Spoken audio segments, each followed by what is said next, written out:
ஒரு பெரிய மிக்சிங் பவுலில் ஜல்லடையை வச்சு 2 கப் கோதுமை மாவை நம்ம சலிச்சு எடுத்துக்கலாம். நம்ம எப்போ மாவு எடுத்தாலும் சலிச்சு எடுக்கிறது நல்லது. அதுக்கப்புறமா தேவையான அளவு உப்பு, தேவையான அளவு தண்ணி சேர்த்து தோசை மாவு பதத்துக்கு நம்ம கரைச்சி எடுத்துக்கலாம். இப்போ நம்ம ஸ்டவ் ஆன் பண்ணி பேன் வச்சு 3 ஸ்பூன் எண்ணெய் ஊற்றிக்கலாம். அதுக்கப்புறமா 1/2 ஸ்பூன் கடுகு, ஒரு பெரிய வெங்காயத்தை கட் பண்ணி சேர்த்துக்கலாம்.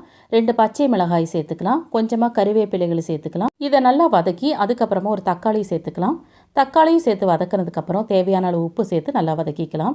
தக்காளி கொஞ்சம் வதங்கினாலே போதும். இப்போ நம்ம ஸ்டவ் ஆஃப் பண்ணிக்கலாம். அதுக்கப்புறமா வதக்கினதை நம்ம கரைச்சி வச்சுருந்த மாவில் சேர்த்து மிக்ஸ் பண்ணிக்கலாம்.